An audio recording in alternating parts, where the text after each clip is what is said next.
नमस्कार, daily line के news file bulletin में आपका स्वागत है। मैं हूं अभिषेक पांडे। इस बुलेटिन में हम आपको बताएंगे केंद्रीय गृह मंत्रालय ने अब जम्मू कश्मीर के किस संगठन पर बैन लगा दिया है और बताएंगे कि मणिपुर में जारी हिंसा क्यों नहीं रुक रही है। इसके साथ ही बताएंगे कि IIT BHU की छात्रा से गैंगरेप केस में पुलिस को कौन सी बड़ी कामयाबी मिली है। लेकिन उससे पहले डालते हैं एक नजर आज के हेडलाइंस पर। जम्मू कश्मीर का एक और संगठन तहरीक-ए-हुर्रियत गैर कानूनी घोषित, केंद्र सरकार ने लगाया बैन, UAPA के तहत हुई कार्रवाई।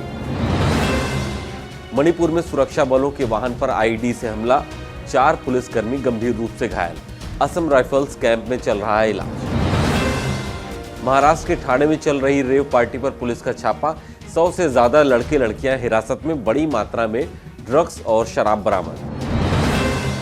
IIT BHU की छात्रा से गैंगरेप के तीनों आरोपी हुए गिरफ्तार, बीजेपी के IT सेल से जुड़े हैं तीनों। 1 नवंबर को हुई थी वारदात। यूक्रेन ने रूस पर क्लस्टर बम से किया हमला, 3 बच्चों समेत 21 लोगों की मौत, 111 हुए घायल। अब बात करते हैं पहली खबर की। केंद्रीय गृह मंत्रालय ने रविवार यानी 31 दिसंबर को जम्मू कश्मीर के ही एक और संस्था तहरीक-ए-हुर्रियत को गैर कानूनी संगठन घोषित कर दिया है। गृह मंत्री अमित शाह ने कहा है कि यह संगठन जम्मू कश्मीर को भारत से अलग करने और इस्लामिक शासन स्थापित करने वाली गतिविधियों में शामिल है। संगठन भारत विरोधी दुष्प्रचार फैला रहा है और जम्मू कश्मीर में अलगाववाद को बढ़ावा देने के लिए आतंकी गतिविधियों में शामिल है। गृह मंत्री अमित शाह ने सोशल मीडिया पर एक पोस्ट करके लिखा कि पीएम मोदी की आतंकवाद के खिलाफ जीरो टॉलरेंस नीति के तहत भारत विरोधी गतिविधियों में शामिल पाए जाने वाले किसी भी व्यक्ति या संगठन को तुरंत बैन कर दिया जाएगा। भारत सरकार ने नोटिफिकेशन जारी कर तहरीक-ए-हुर्रियत संगठन के बारे में जानकारी दी है। अब बात करते हैं अगली खबर की। मणिपुर में 3 मई से शुरू हुई हिंसा अभी भी जारी है।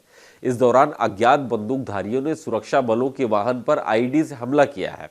इस हमले में 4 पुलिसकर्मी गंभीर रूप से घायल हो गए हैं। उनका इलाज 5 असम राइफल्स कैंप में चल रहा है। जानकारी के मुताबिक घटना टैग्नोपॉल के मोरह में शनिवार दोपहर 3:30 पर हुई थी। उग्रवादियों ने पुलिस पर उस समय निशाना बनाया जब वो मोरह की एक लोकेशन पॉइंट की ओर जा रहे थे। आपको बता दें, इससे पहले 4 दिसंबर को भी ठीक इसी जगह पर 2 गुटों में हुई फायरिंग में 13 लोगों की मौत हुई थी। वहीं इम्फाल वेस्ट जिले के कबरदंग में बंदूकधारियों ने एक व्यक्ति की गोली मारकर हत्या कर दी। मृतक की पहचान जेम्स बॉन्ड निगोम बॉम्ब के रूप में हुई है। पुलिस का कहना है कि जेम्स बॉन्ड गांव की सुरक्षा में तैनात था।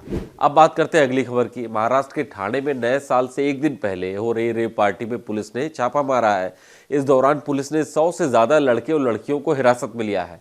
जानकारी के मुताबिक पुलिस बीती रात तकरीबन 2 बजे ये छापेमारी की है। जानकारी के मुताबिक ये पार्टी मुंबई से सटे ठाणे के घोड़बंदर रोड पर वडवड़ी बीच के पास चल रही थी। ठाणे पुलिस के मुताबिक इस पार्टी से बड़ी मात्रा में नशीले पदार्थ बरामद किए गए हैं। इस दौरान ज्यादातर युवक युवतियां नशे की हालत में डांस करते हुए मिले। इनका मेडिकल परीक्षण अब कराया जा रहा है। पार्टी एक निजी प्लॉट में चल रही थी। वहीं इस पूरे मामले पर महाराष्ट्र के मुख्यमंत्री एकनाथ शिंदे ने कहा है कि पुलिस अलर्ट है और कार्रवाई की जा रही है। छापेमारी में MD समेत कई तरीके के ड्रग्स बरामद किए गए हैं। मामला दर्ज कर लिया गया है। अब बात करते हैं अगली खबर की। नए साल के पहले और इस साल के आखिर दिन यानी 21 दिसंबर को राहुल गांधी ने अपनी मां सोनिया गांधी के साथ संतरे का मुरब्बा बनाया और इसका वीडियो अपने YouTube चैनल पर शेयर किया है। वीडियो में सोनिया गांधी मुरब्बा बनाने में राहुल गांधी की मदद करती हुई दिखाई दे रही हैं।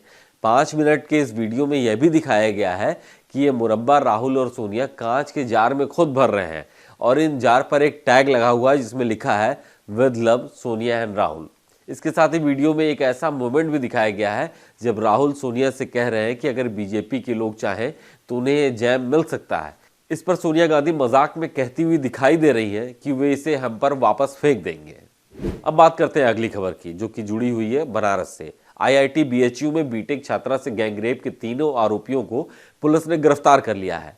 गैंगरेप के तीनों आरोपियों की पहचान ब्रिज एनक्लेव कॉलोनी सुंदरपुर के कुणाल पांडे, जीवधीपुरी बरजट-डीहा के आनंद उर्फ अभिषेक चौहान और बजट-डीहा के सक्षम पटेल के रूप में हुई है। तीनों बीजेपी के IT सेल से जुड़े हुए हैं। जानकारी के मुताबिक Kunal Pandey BJP IT cell Varanasi का महानगर संयोजक है और सक्षम पटेल IT सेल का वाराणसी महानगर सह संयोजक है, जबकि आनंद IT सेल वाराणसी महानगर का कार्य समिति सदस्य है। पुलिस ने शनिवार यानी 30 दिसंबर को देर रात चेकिंग के दौरान तीनों आरोपियों को बाइक के साथ पकड़ लिया है। पकड़े गए आरोपियों ने 1 नवंबर की आधी रात तकरीबन 1:30 बजे IIT BHU में दोस्त के साथ जा रही बीटेक छात्रा से गैंगरेप किया था। यह आरोप लगाया जा रहा है। इतना ही नहीं, गन पॉइंट पर छात्रा के कपड़े उतरवाकर वीडियो भी बनाया गया था, ऐसी बात सामने आ रही है। अब बात करते हैं अगली खबर की। फरवरी 2022 में शुरू ही रूस और यूक्रेन की जंग रुकने का नाम नहीं ले रही है। दोनों देश एक दूसरे पर लगातार हमले कर रहे हैं। इस दौरान शनिवार 30 दिसंबर को रूस पर यूक्रेन की तरफ से किए गए हमले में 21 लोगों की मौत हो गई, जबकि 111 घायल हुए हैं। मरने वालों में 3 बच्चे भी शामिल हैं। रूस का दावा है कि यूक्रेन ने यह हमला क्लस्टर बमों से किया है। यह हमला रूस के बेलगोरेद शहर पर हुआ है, जो यूक्रेनी सीमा से सिर्फ 30 किलोमीटर की दूरी पर है और यूक्रेन के खार्किव, लुहान, सूमी इलाकों से सटा हुआ है। रिपोर्ट के मुताबिक रूस ने बीते शुक्रवार को यूक्रेन के इन इलाकों पर अब तक का सबसे बड़ा हमला किया था। रूस ने 120 मिसाइलें दागी थी, इसमें 41 यूक्रेनियों की मौत हो गई थी। इसी हमले के बाद शनिवार को यूक्रेन ने रूस पर हमला किया है। रूस के रक्षा मंत्रालय ने कहा है कि वो शनिवार को इस हमले का बदला जरूर लेंगे। रूस ने यूक्रेन के ड्रोन अटैक को आतंकी हमला कहा था। साथ ही UNSC में इस पर चर्चा कराने के लिए बैठक बुलाई है। रूस का कहना है कि यूक्रेन ने सोची समझी साजिश के तहत नागरिकों को निशाना बनाया है। आज के इस डेली लाइन बुलेटिन में सिर्फ इतना ही। ऐसे ही और देश दुनिया की खबरों को जानने के लिए आप देखते रहिए डेली लाइन।